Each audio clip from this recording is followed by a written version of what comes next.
Olá! O Brasil foi o último país do Ocidente a abolir a escravidão em 1888. Durante quase 4 séculos, as pessoas negras foram tratadas como mercadoria, construíram as riquezas do país e até os dias de hoje, pouquíssimos negros têm acesso a elas. A filósofa e escritora Djamila Ribeiro, autora do pequeno manual antirracista, diz o seguinte: todo mundo sabe que existe racismo, mas ninguém acha que é racista. No programa de hoje, eu vou falar sobre racismo. Eu converso com o educador José Ricardo dos Santos, presidente da Associação Cultural dos Afrodescendentes da Baixada Santista, a AfroSam, e Débora Camilo, advogada militante do movimento negro, feminista e defensora dos direitos humanos. Obrigado por vocês virem nesse programa de abertura do Vez e Voz. Eu que agradeço, Raton, pelo convite. Quero cumprimentar aqui a nossa parceira de lutas, a Débora. E é muito interessante, né? A gente, um programa de estreia, né? Um tema que está sendo tão discutido, né? Falado no Brasil, no mundo inteiro. Parece que descobriram, né, o racismo agora, mas que bom que tenha sido agora, bom no sentido de que a gente traz uma discussão que ela tem que ser travada pela sociedade brasileira.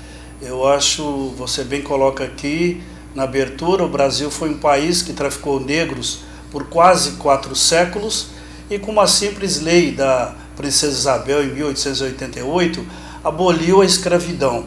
Mas aboliu de que forma? O que foi dado, podemos assim dizer diretamente, ao ex-escravo? Ou seja, a gente sempre tem um mantra no movimento negro, que a Princesa Isabel esqueceu de assinar a nossa carteira de trabalho. Então fica muito fácil dizer que foi abolida a escravidão, e se a gente for fazer um paralelo do tempo da abolição, que são 132 anos da abolição da escravatura, eu acho que o efeito, a herança que nós recebemos até hoje está aí. É um racismo violento, principalmente hoje em dia, o Raton, Débora, com a era da internet, parece que isso aí ficou escancarado. As pessoas perderam o pudor de falar a respeito, todo mundo se acha no direito de xingar, sem ter culpa nenhuma, parece que está tudo bem. Eu acho que é um momento que exige muita reflexão, e esse manual da Djamila, ele traz bem isso aí, de que forma lidar com o racismo na sociedade.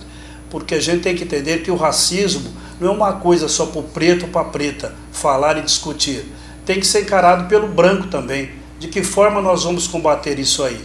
Que bom, tem um manual aí que todo mundo pode estar folhando, né, para ver de que forma eu vou me posicionar diante de uma situação de racismo, mas também está aqui, eu acho que a Débora pode falar também, quando a gente fala da questão da violência contra a mulher. De que forma eu me comporto num caso de violência? Aquele papo de que briga de casal ninguém mete a colher, eu acho que isso daí é coisa do passado, é balela. A mesma coisa da questão do racismo. De que forma é o meu comportamento num caso de racismo? De que forma eu trabalho isso com a minha família, com meus filhos? Eu, sendo empresário, eu dou oportunidade a negros e negras na minha empresa? Ou eu tenho um olhar diferenciado? Então, eu discuto isso na minha família, eu compro livros que tratam dessa temática, eu tenho amigos que eu costumo dizer, eu tenho um amigo negro, será que eu tenho que ter só um amigo negro para provar que eu não sou racista? Então acho que está na hora da gente rever tudo isso aí. Débora? Primeiro agradecer o convite, né, parabenizar pela iniciativa e assim, um dia como esse poder estar ao lado do Zé fazendo esse debate e parabenizar pela coragem, né, porque como o Zé falou, nós estamos num momento onde esse debate sobre o racismo ele está acontecendo, mas dificilmente as pessoas querem fazer esse debate da forma que deve ser feito. E combater o racismo passa por falar sobre ele. E nada vai deixar de existir quando você deixa de falar sobre esse assunto. Então é importante que a gente debata esse assunto da forma mais franca possível, até porque o debate racial ele não é só para a população negra, para a população preta. Ela tem que ser um debate racial feito com a população branca, que é justamente essas pessoas que precisam entender as mazelas que o racismo causa na nossa sociedade. Então, parabenizar, né, por esse programa e desejo aí que seja um programa que realmente leve a informação da forma que necessita para que a sociedade reflita sobre todo esse mal que ocorre na nossa sociedade. Obrigado. Eu fiz uma série de questionamentos, levantei com pessoas, conversei com pessoas, li muita coisa. Eu fiz uma série de questionamentos que eu quero falar com vocês aqui agora. Abordagens policiais, a falta de oportunidades e ganhos nos campos acadêmico e profissional e as recentes publicações nas redes sociais de um estudante de direito em Santos são provas que o racismo está impregnado no brasileiro, Zé? Eu acho que esse caso aí do estudante, até você, né, nós conversamos a respeito, a Afrosan entrou com um pedido de posicionamento da Unisantos, o reitor, o Dr. Medina, ainda não nos respondeu. Eu sei que o aluno, ele trancou a matrícula, ele não faz mais parte da instituição, mas teve a manifestação de alguns alunos que conversaram comigo também por WhatsApp, e o rapaz que estava extremamente constrangido, que ele fez no sentido de uma brincadeira. Então, para você ver, um estudante de direito, parece que o primeiro ano, né, desse estudante, ele tratou isso aí, que ele disse, é uma brincadeira, eu estou acostumado a fazer esse tipo de brincadeira. Mas espera lá, como é que você está acostumado? Não, mas eu fiz sem nenhuma intenção de prejudicar ou dizer que eu sou racista. É aquilo que eu falei agora há pouco. De que forma esse estudante aí, no caso, ele foi criado ali no seio da família dele, como que isso era tratado, a questão do negro? Porque normalmente eu me lembro, a gente é ativista há muitos anos do movimento negro, teve um caso parecido nessa mesma instituição. Eu me lembro que a época era um bedel, eles chamam de bedel, né, o Débora, na faculdade, e era um jovem negro à época, eu me lembro, e que os alunos de jornalismo tiravam muito sarro dele e chamavam ele de macaco, não sei o quê. Aí um grupo de colegas ficaram muito revoltados com essa situação e vieram, na época eu era presidente do Conselho Municipal da Comunidade Negra, denunciar esse caso. Eu fui até a faculdade, fomos lá conversar com esse grupo de alunos e tudo. Incrível, tem a questão da falta de conscientização. O próprio jovem que era discriminado, ele achava que aquilo era normal, uma brincadeira, estão fazendo comigo, Zé, sem maldade. A gente tentava conscientizá-lo. Você não pode permitir esse tipo de coisa, estão te desrespeitando. Então, a questão ganhou muitas denúncias à época, teve uma comoção muito grande, que a própria universidade chamou esse jovem, à época, e deu uma promoção lá, ao invés de bedel, colocar ele lá num almoxarifado e tipo, olha, estamos dando o caso por encerrado. E normalmente é isso que acontece.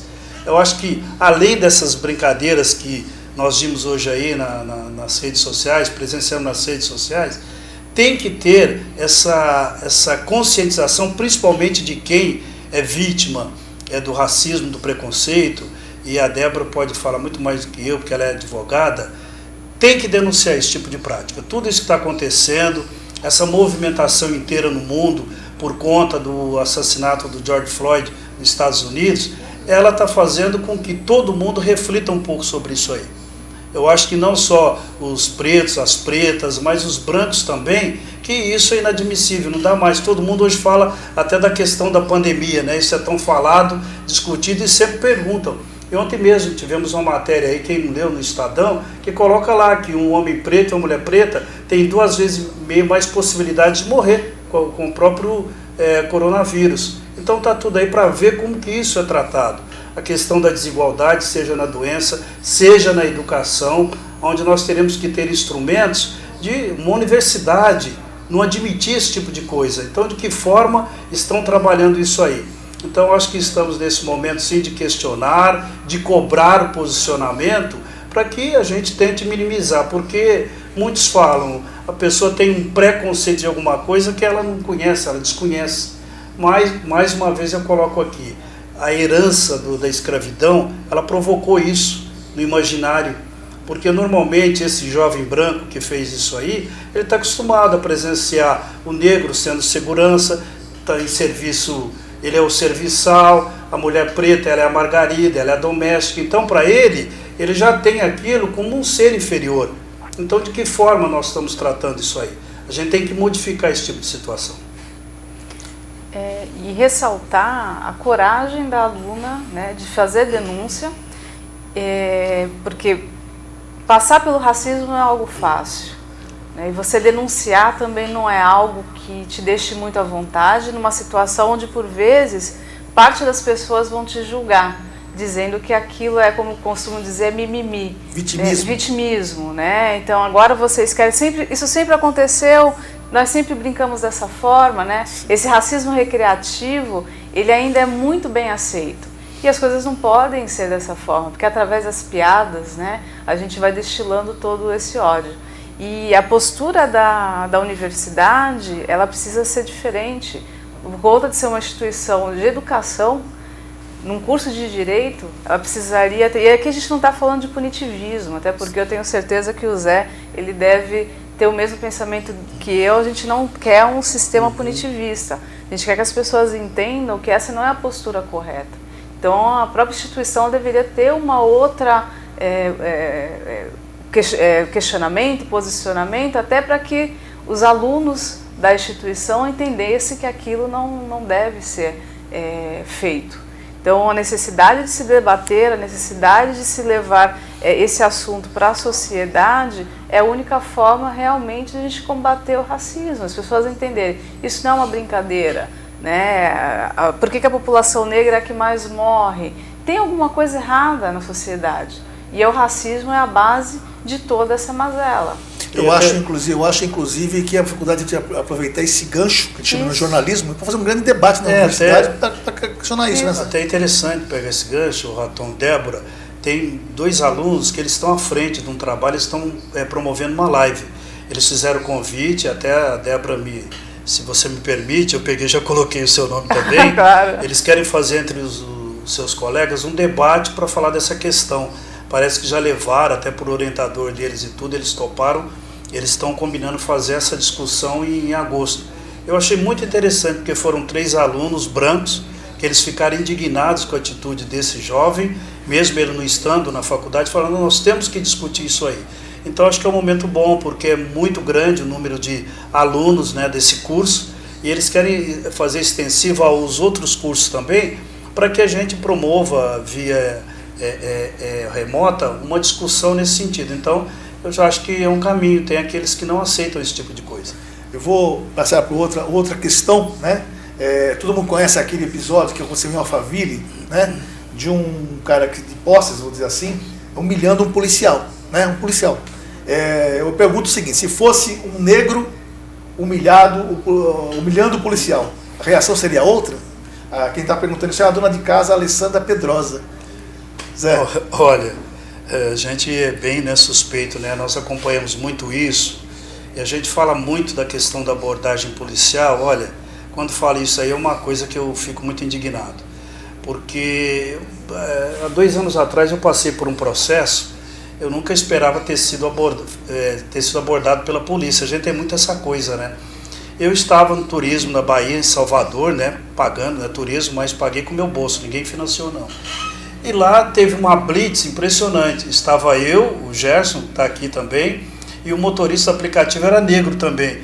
Olha, a abordagem foi tão violenta, os policiais saíram com o fuzil armado, colocou a gente, não era nem numa parede, e o que você tem no bolso, o que vocês têm, vão tirando. Sequer tiveram, eu não falo nem da educação. Por quê? Para esses policiais que fizeram essa abordagem, eram suspeitos 3 negros dentro de um carro. Suspeito número 1. E principalmente, a gente tem falado agora com a questão da pandemia e tal. O negro andando encapuzado ou de máscara na rua, você tem que tomar cuidado. Eu falo isso pro meu filho, falo para amigos e tal. Vocês têm que tomar cuidado, porque é aquela coisa da aparência. Esse episódio que aconteceu em Alphaville está bem por aí. A questão de como a polícia, é claro, a gente não pode generalizar e achar que todos têm esse comportamento. Mas o porquê que eles tiveram um posicionamento diante da agressão desse morador, se fosse um negro que fizesse isso? Exato. Nem necessariamente precisaria fazer isso, né? Exatamente. Às vezes só o fato de você questionar, né? Você não precisou fazer absolutamente nada. E você estava num local onde a maior parte da população é negra. Exatamente. Então, assim, tem um diferencial, porque já existe um estereótipo, né? Onde são as pessoas que são suspeitas, são ditas como suspeitas naturais, e que precisam ser abordadas de forma diferente. Até porque, e dependendo do local onde for, e isso a gente vê, não é algo que a gente tira da nossa cabeça. Por vezes já apareceram documentos da própria instituição dizendo forma de abordagem, e houve já declarações dizendo a abordagem que nós fazemos em determinado bairro não é igual ao outro, porque as pessoas são diferentes. Então, assim, não dá pra gente aceitar uma situação dessa. Aqui a gente não pode generalizar mesmo a instituição ou os policiais, mas infelizmente a gente tem que dizer que já é um padrão, né? Agora você vai em Alphaville, você tem aquele cidadão que é um desacato, ali comete desacato e simplesmente nada é feito. Agora, se fosse uma abordagem com um jovem negro que simplesmente perguntasse qualquer coisa sobre o seu direito, dificilmente teria, né, a delicadeza ou a compreensão do policial naquele momento, né? Vocês acham que é preciso preciso rever o conceito da PM com relação aos negros? Apesar que a PM tem, eu já conversei com policiais, nossa, mas a PM tem muitos negros, mas não é preciso mudar esse conceito também com esses negros da PM? Ou seja, será que eles já chegam na PM e já praticamente os doutrinam a pensar diferente? Eu acho que eles se sentem empoderados quando eles colocam ali aquela farda. Sim. Eu sou superior, que a gente também tem episódios. Quando a gente fala do racismo, a gente também tem situações que o próprio negro ele tem que ter uma postura diferenciada, ele tem que saber, eu passo por aquilo. Não é porque eu estou com uma farda que eu tenho que, em nome dessa farda, ter a mesma atitude que um outro policial branco tem também. Nós vimos lá o caso dos Estados Unidos com lá o policial branco, que lá é a polícia, tem um nome lá, eu esqueci agora, me falha a memória. Já é comum essas abordagens, o enforcamento, estrangulamento, porque é negro, é suspeito estar ali. Só que aqui no Brasil, teve uns anos atrás, a gente por conta desse trabalho todo, eu cheguei a propor que tivesse treinamento e que fôssemos chamados, os gestores, para que lidar com esse tema dentro da corporação. Até a época a gente tinha comandante, o TC, até um que foi secretário de segurança, o Perrenot, não me lembro a época, ele topou, eu cheguei aí algumas vezes, ele pegou, me convidou, e ele falava assim, Zé, mas a gente não tem um preparo de como lidar com isso, com a questão das abordagens. Mas a gente partindo do pressuposto que ninguém é suspeito até que prove ao contrário, o porquê de perpetuar essa coisa do racismo, de que o negro andando na rua, ele é suspeito. Então, tem que ser feito um trabalho em relação a isso aí. Está comprovado, a violência da polícia do estado de São Paulo, a forma das abordagens está comprovado aí. E de que forma? Querem mudar isso aí? Então, assim, nós estamos num ano muito importante, e eu quero deixar, se você me permite, Ratão, essa mensagem aqui, da comunidade dos pretos, das pretas, dos brancos também. Vamos ter eleição, vamos eleger pessoas que tenham esse comprometimento. Não dá mais para ser diferente, essa coisa de dizer, aquela pessoa nos representa. De que forma? Ela tem essa coisa do racismo dentro dela? Eu acho que está na hora da gente mudar esse conceito, porque essa coisa do suspeito número 1, isso é antigo, isso persegue qualquer negro, qualquer negra desse país. Antes de passar para a Débora, vou dar uma lida aqui numa questão. A cada 23 minutos um jovem negro é assassinado no Brasil. Nós acabamos de falar isso agora. E a Débora, falando sobre essa questão da PM, já aproveitando a próxima pergunta da Elisa Corrêa, que é aposentada, ela fala o seguinte, racismo é opressor? Quem comete racismo quer justamente diminuir aquela pessoa, né, quer exercer um poder sobre aquela pessoa. É por isso que a gente fala que não existe racismo reverso, né, porque você não vê o povo negro querendo oprimir e subjugar a população branca. Agora, o racismo, ele quer subjugar as pessoas que eles entendem que são inferiores, né? E durante muito tempo, nós negros não tínhamos alma, nós éramos coisa, porque nós éramos vendidos, né? Eram res, coisas, nós tínhamos, era o preço, né? Como há um tempo atrás nós fomos, disseram arroba, né? São pesos de arroba. Então, quem pratica o racismo, ele oprime aquela parcela da população que ele entende que é inferior a ela. Então, por isso que a gente afirma que não existe esse tal de racismo, ao contrário, porque nós negros não queremos subjugar a população branca. E sobre a questão da PM, tem algo que a gente precisa entender. No Brasil, a gente tem a PM que mais mata e que mais morre. Exato. Então tem alguma coisa muito errada nisso. E quando a gente fala o fim da polícia militar, não é simplesmente acabar com a polícia ou com os policiais. É acabar com essa concepção que a polícia tem de que a sociedade, a população, ela é inimiga. Exato. E a gente não precisa dessa polícia, a gente precisa de uma polícia que é próximo da população, protetora, porque é para isso que ela serve. Então a gente não quer ter um jovem negro a cada 23 minutos morto, a gente não quer ter uma população que quando a polícia chega na sua comunidade, na favela, ela teme a presença da polícia. A gente quer justamente uma polícia que tenha uma visão, um olhar diferenciado para a população. É por isso que é tão importante o debate sobre direitos humanos dentro da corporação. E há algum tempo já há uma tentativa de se fazer esse debate de uma forma que não seja feita somente pela instituição.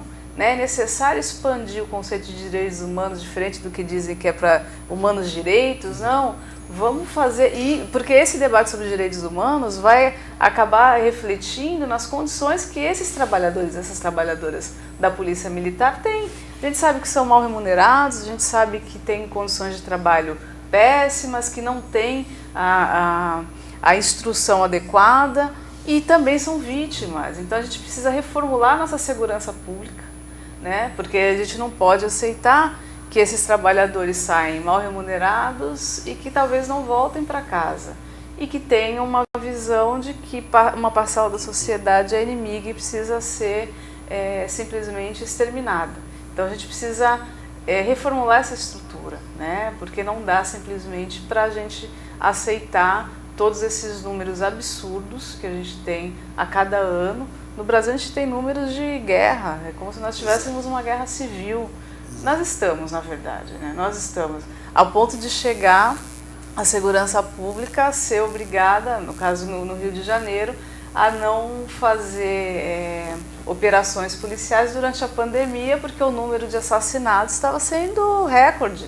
É até questionável, É uma medida do Supremo, Isso. A polícia não pode entrar no morro, enfim, estão morrendo os jovens da mesma forma. Eu acho que se não fosse a questão, que no Rio de Janeiro são inúmeros os casos. Teve a questão do João Pedro, da Ágata, daquele músico, que foi metralhado com 80 tiros no Rio.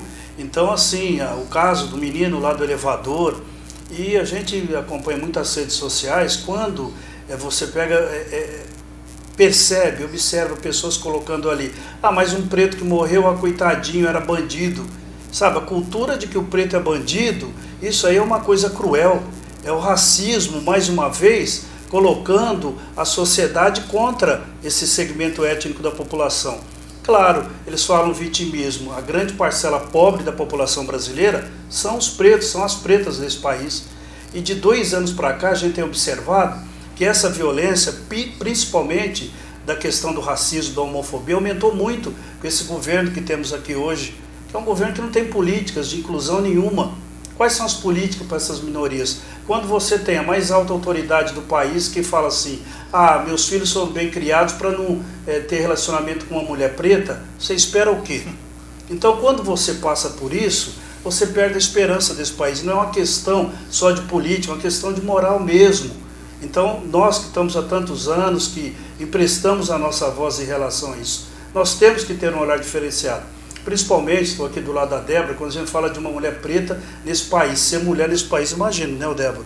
Como é que trava isso aí no dia a dia, É difícil até porque você precisa provar que você tem capacidade, E sendo mulher preta ainda, você tem que provar 2 vezes mais a sua capacidade. Não basta o que você é, você tem que estar sempre demonstrando que é capaz, e se você errar, aí vão dizer, olha, era mulher negra, não é bem preparada. Então, assim, diariamente a gente tem várias questões para a gente superar, para que as pessoas entendam que a gente pode estar no lugar onde a gente está. Perfeito. Eu vou juntar essas 2 perguntas aí, que uma tem uma relação com a outra. Ir a manifestações, apoiar projetos, ler Negros Resolve?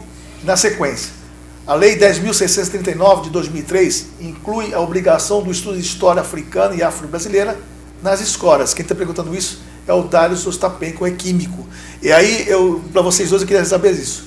Ler apoiar e aí incluir realmente nas escolas o estudo do histórico da raça negra é importante? Por que isso não foi implantado até hoje, Zé? Não, eu acho que é extremamente importante. Eu acho que a gente está acostumado a manifestações, não nesse momento, né, o Débora, o Raton, que a grande parcela, mais uma vez eu quero colocar aqui, participar de manifestações, propostas, projetos, não pode ser uma coisa só do preto e da preta. Exatamente, é isso que eu quis dizer. Tem que partir por aí.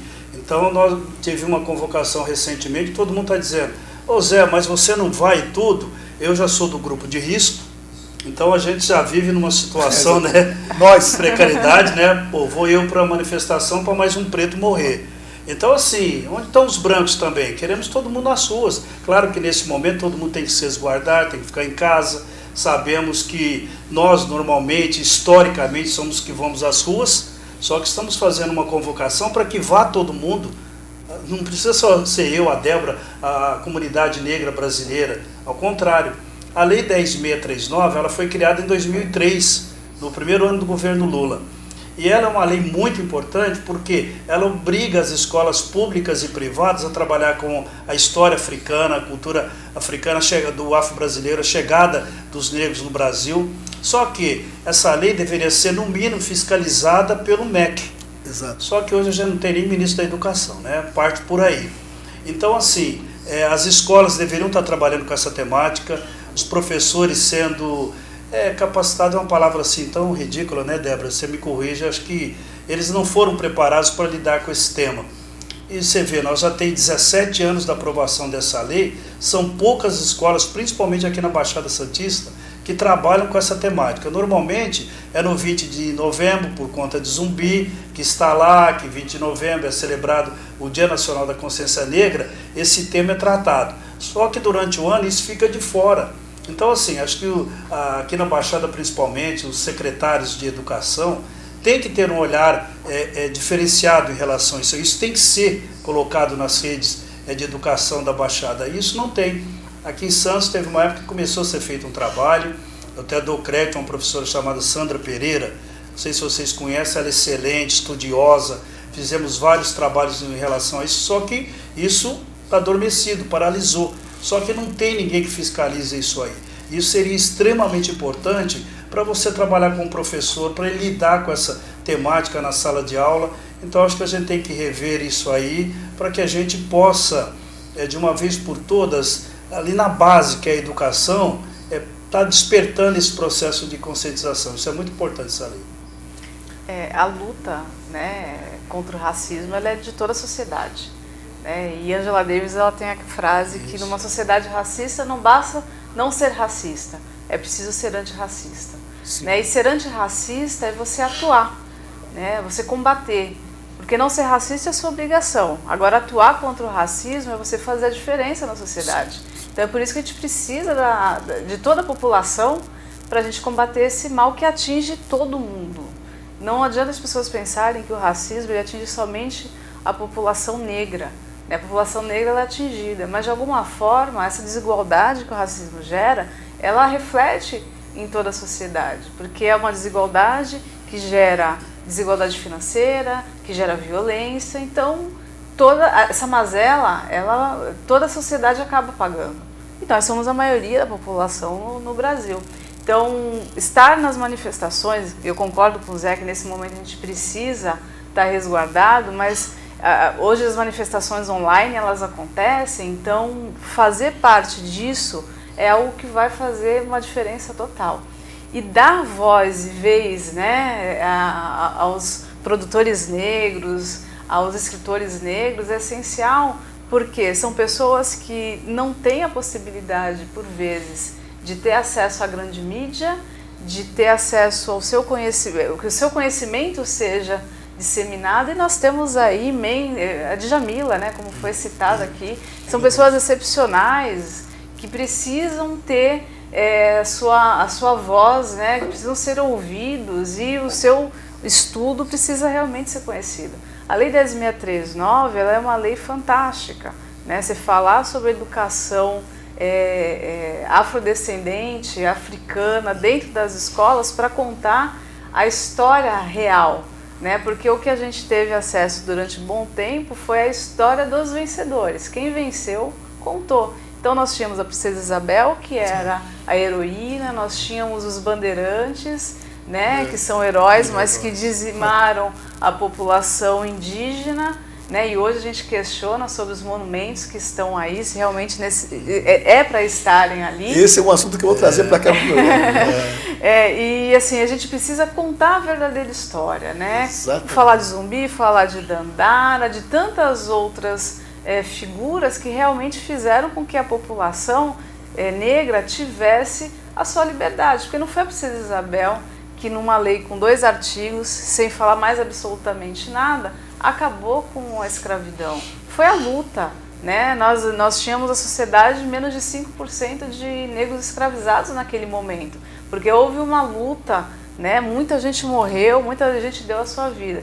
E a lei, infelizmente, ela não é garantida. O que a gente vê, e aí o Zé talvez também tenha essa impressão, que quando os alunos chegam no Educafro, eles não conhecem essa história.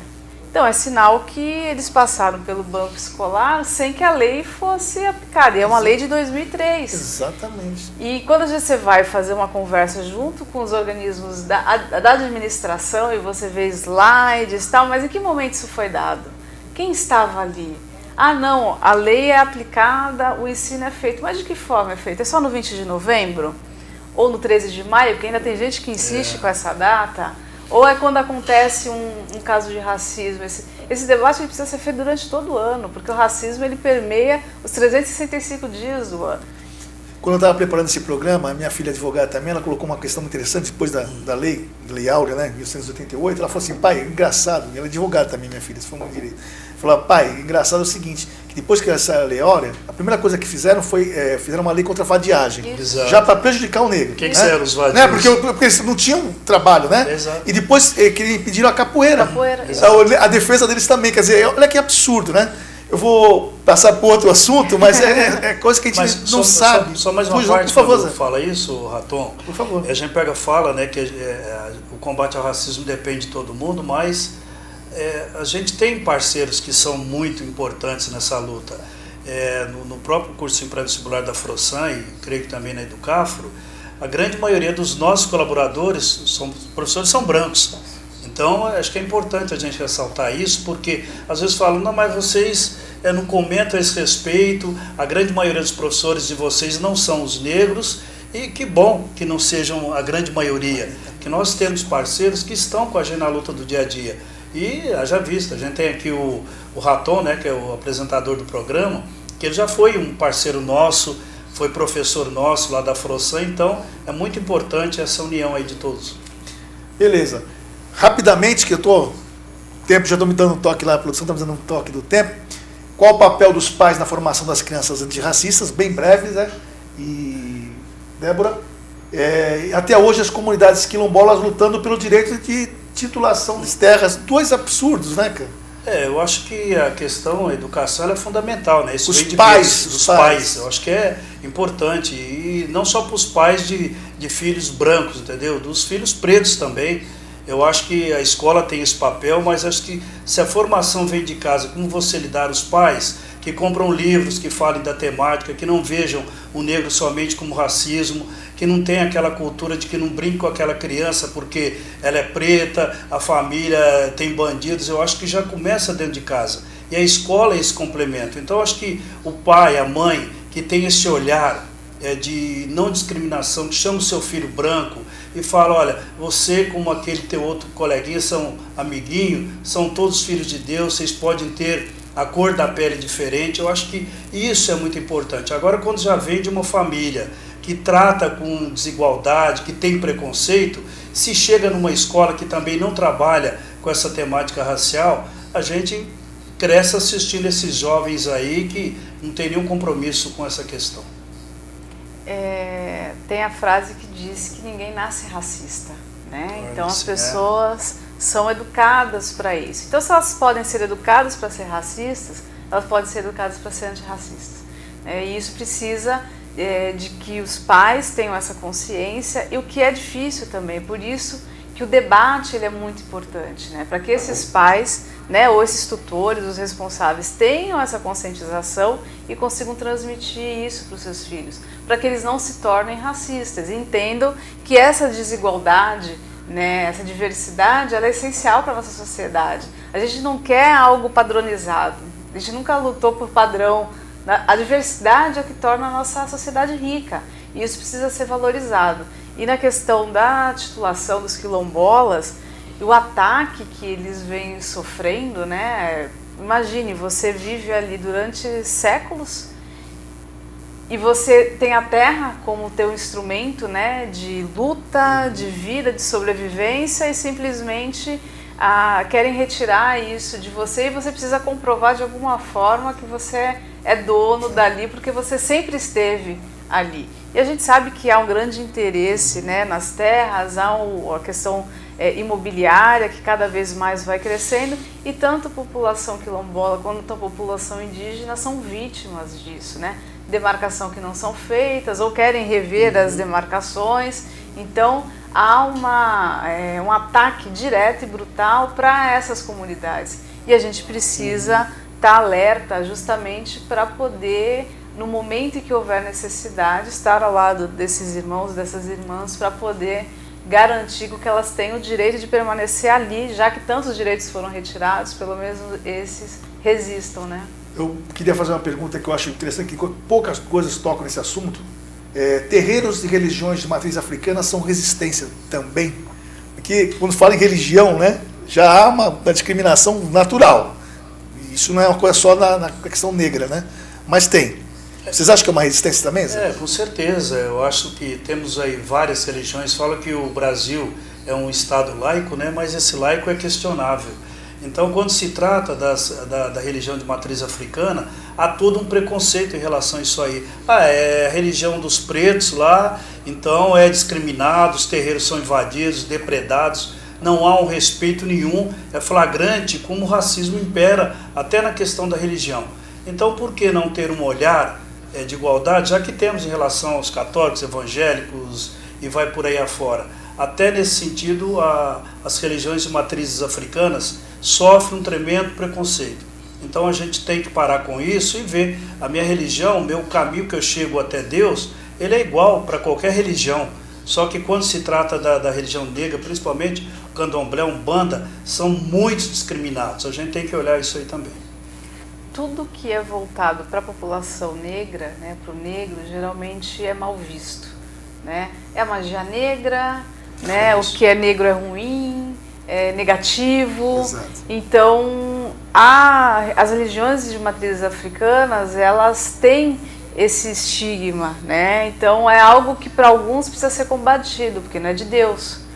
Né? E nós sabemos que não é isso, né? A forma que os terreiros se organizam é uma forma de resistência, porque ali eles contam as histórias, eles trazem, né, a herança dos nossos antepassados e isso precisa ser preservado. Então, quando nós vemos, né, cenas de vandalismo, né, de total violência, quando entram e acabam com o terreiro, isso é uma violência que precisa ser combatida. E mais uma vez, essa diversidade nas religiões, elas precisam também ser respeitadas, até porque o caminho que nos leva a Deus são os mais diversos.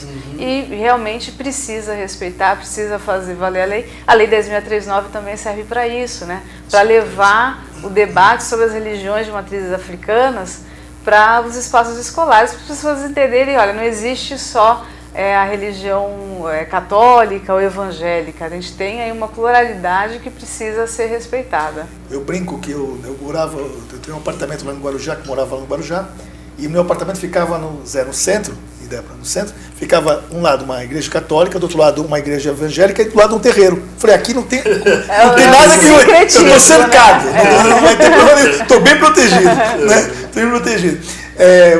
A pergunta do Valdemir Gomes, estudante de Direito: tem que incluir o antirracismo nas políticas públicas? Eu acho que esse é um tema, né, que está aí, né? A gente tem, eu vi ali que tem também a questão de cotas, né? Exato. Eu não coloquei cotas, nem li cotas, porque eu acho que isso para mim já é coisa de passado. Mas porque, passado, assim, mas é polêmico. É lógico que tem que ter. É lógico que tem que ter. Mas muitos não concordam, falam que cota é esmola para o preto, para o pobre. Mas nós sabemos que a política de cotas no Brasil ela é uma política transitória. Sim, entendi. É uma lei goela abaixo para uma sociedade que é racista mesmo. E tem até uma máxima que a gente coloca muito, que a política de cotas ela é uma lei para tratar os desiguais com desigualdade para poder igualá-los. É um mantra nosso, né, Débora? Para que todo mundo saiba, isso até hoje é discutido, seja nos lugares que eu vou, seminário, programas e tal, sempre tocam nesse assunto. Mas por que a política de cotas? Eu costumo dizer o seguinte, nesse país, principalmente no Brasil, as cotas aqui não são para os negros, são para os brancos. Eles é que ocupam a grande maioria dos espaços públicos de poder, na política, nos empregos que tem padrão elevado, e nós negros estamos lá. Quer dizer, quando a gente começa a discutir cotas, vocês estão sendo racistas, vocês querem um percentual para a educação, um percentual para o mercado de trabalho. A grande luta nossa é pela igualdade. Se não temos essa efetiva igualdade, a gente faz o quê? Né, Débora? A gente tem que brigar por isso, não tem jeito. Exato. Tratar os desiguais na desigualdade, desigualdade, né? na medida das suas desigualdades, né? Exatamente. Porque as cotas, e aí é a questão antirracista nas políticas públicas, né? Sim. Você promover esse tipo de inclusão e não tem outra forma, né? As cotas, elas podem não ser o melhor remédio. A gente queria uma escola de qualidade, onde as pessoas tivessem acesso, mas não é. A gente precisa ter esses dois momentos caminhando juntamente. Então, você tem uma escola de qualidade inclusiva, né? E você tem as cotas, porque senão quem está no meio do caminho como fica? Eu sou fruto de cotas, né? Sim. Eu entrei pelo ProUni, é uma política pública. Então, assim, se você não tem esse instrumento, a desigualdade cada vez mais vai aumentar. Então, a política pública, ela precisa ter o debate antirracista, sim. Para discutir diversidade, é preciso discutir desigualdade. É isso que também... Sim, não tem como. Eu acho que está aí, falando no início do programa, a questão da pandemia no Brasil. A pandemia está escancarando isso aí. A enorme desigualdade existente no nosso país. Então, aí todas as estatísticas, mais uma vez eu reforço, não tenho no governo atual, quando a gente fala de mortes por Covid, nós não temos lá os dados, mas sabemos quem são os mais atingidos pela questão da pandemia. Está aí. Então, se a gente não enfrentar a questão da desigualdade no país, não tem como a gente ter justiça social. Não tem como. Então, quando todo mundo fala, discute, mas no momento vocês estão falando muito sobre isso, é uma comoção nacional, mundial.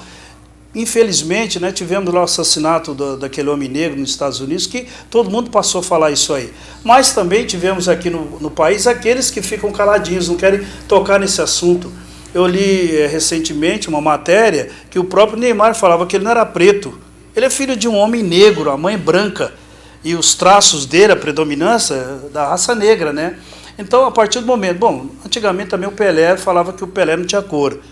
Eu me lembro que eu era presidente do conselho, uma vez eu fiz uma abordagem ao Pelé, que nós tínhamos lá um projeto, a gente queria que ele encampasse, e eu peguei e fui conversar com o Pelé, né?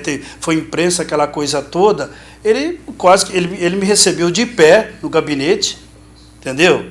E ele falou, não, eu vou ver, pegou aquela nossa proposta, entregou para o assessor, tipo, o Pelé não tem cor. O Pelé é considerado ele e a Coca-Cola os maiores, e Jesus Cristo, os mais conhecidos do mundo.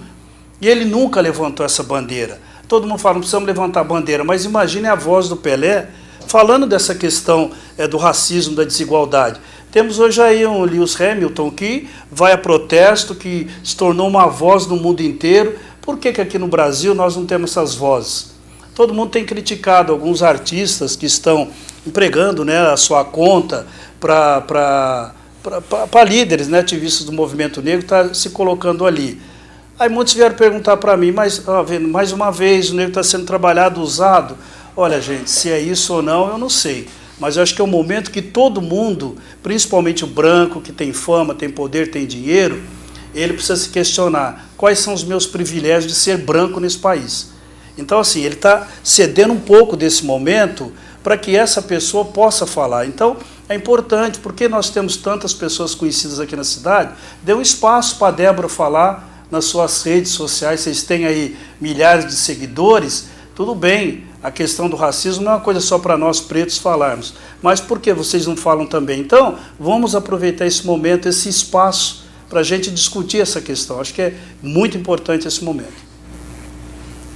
Não tem como a gente falar, né, sobre direito sem tocar na questão dos privilégios, né? Então, essa desigualdade, são diversos fatores e o racismo é um fator desse. Então, tocar na questão dos privilégios, né, que as pessoas entendam que de alguma forma elas estão em determinado... E aqui a gente não está dizendo que hoje, né, a população branca é responsável pela escravidão que foi cometida, mas de alguma forma ela tem uma vantagem por conta dessa escravidão. Então, exato, se ela entender esse privilégio, já ajuda muito a gente, né? Porque a gente não quer tirar nada de ninguém, a gente não está querendo tirar o cargo de alguém ou o que quer que seja. O que a gente quer que as pessoas entendam que de alguma forma foi esse privilégio causado pelo racismo, pela essa escravidão, que fez com que ela esteja ali naquele momento. Então, debater também a questão do racismo e dos privilégios é o que vai fazer com que a gente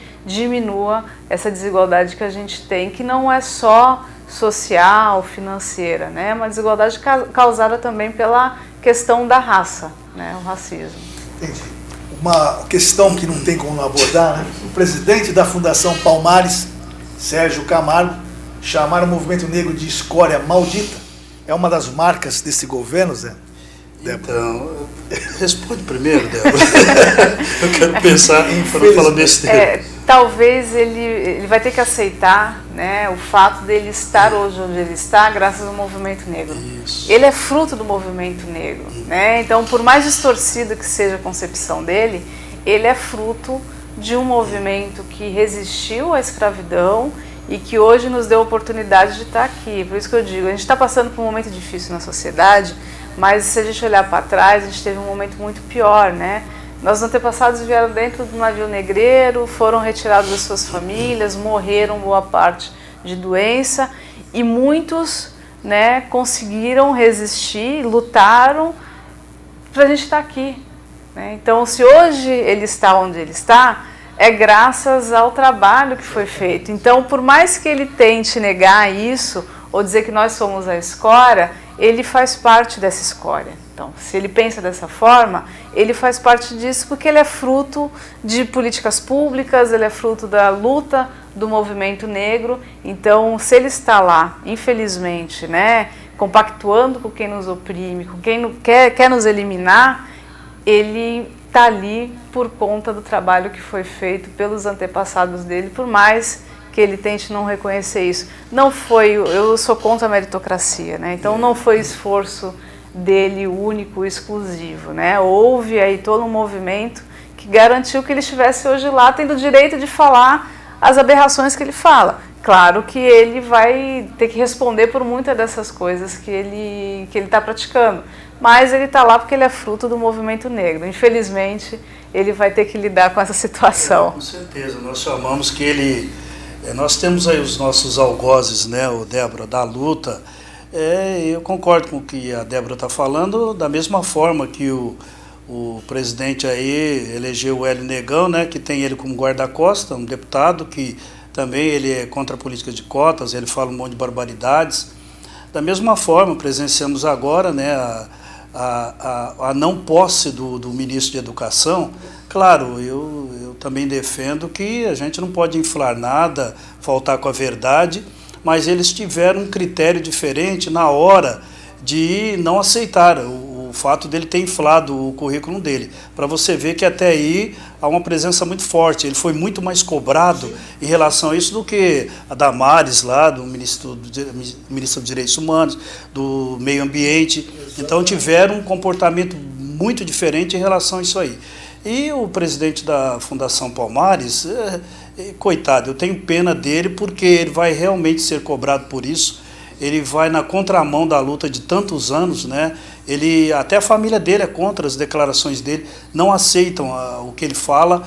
E, enfim, como a gente fala, a gente não pode... A gente, quando fala desses posicionamentos que nós não aceitamos de forma alguma, tem também aqueles que batem palmas, e acho que ele está certo, porque ele representa a política desse governo. Ele foi colocado lá para isso. Eu tenho muita pena dele quando ele olhar para o pai, para a mãe dele, e para a população que viu ali um homem negro, a possibilidade da gente estar alavancando essas políticas, de saber que ele prestou um desserviço para a luta. Última pergunta e a última colocação. Quem presencia uma atitude racista tem que agir e como? Bem breve, gente. Agir e como? Está na hora de agir. Olha, está na hora de agir. É denunciar realmente. Temos aí as leis, por mais que elas tenham dificuldade de serem colocadas em prática, mas tem que denunciar sim. Tem os organismos aí constituídos para dar sustentação para esse tipo de coisa, mas não podemos nos calar. Acho que está na hora de realmente sair desse marasmo e achar que eu não tive intenção. Se viu um ato racista ou se sofreu o racismo, é preciso denunciar. A gente sabe o quanto é difícil, porque quem sofre racismo tem aí a sua dignidade afetada, mas é necessário que a pessoa entenda que ela precisa agir para que atos como esse não ocorram. Então é a hora de ser o antirracista, né? E procurar os organismos, polícia, procurar o Ministério Público, a própria Comissão de Igualdade Racial da OAB está à disposição, né? Eu faço parte da comissão, então nos procure. Então é necessário agir, até porque senão a gente vai ter cada vez mais casos, como nós estamos presenciando, ocorrendo, e as pessoas que causam isso simplesmente achando que a lei não serve para elas, né? Então, e hoje a gente tem um instrumento que é o celular, né, que vai ajudar muito, porque serve como prova, então você filma aquele momento e isso ajuda a combater esse racismo e colocar as pessoas que fizeram isso para responder sobre os seus atos. Ok, doutora Débora, Camilo, muito obrigado. Educador José Ricardo, muito obrigado pela participação de vocês. Você não sabe como é importante para mim começar o primeiro programa com vocês, com essa temática que para mim é fundamental para a sociedade brasileira começar a discutir isso. Eu que agradeço, Raton, a oportunidade, espero que tenha vida longa. Eu acho que um programa como esse que dá vez e voz para que a gente possa falar, eu acho que é de extrema importância, porque você conscientiza a população. Quero também aqui agradecer, né, a companhia da Débora. Espero que tenhamos outras oportunidades para discutir esse tema e outros até, né? Obrigada e parabéns aí pela iniciativa. Obrigado. E eu encerro o Vez e Voz da seguinte forma: ninguém nasce odiando outra pessoa pela cor da sua pele, por sua origem ou ainda por sua religião. Para odiar, as pessoas precisam aprender. E se podem aprender a odiar, elas podem ser ensinadas a amar. Essa frase é de Nelson Mandela. Ok? Obrigado, Débora Camilo, mais uma vez, José Ricardo Santos. Acompanhe o Vez e Voz pelo site www.diariodolitoral.com.br, pelo Facebook, Instagram e demais mídias sociais. Até a próxima sexta-feira. Tchau.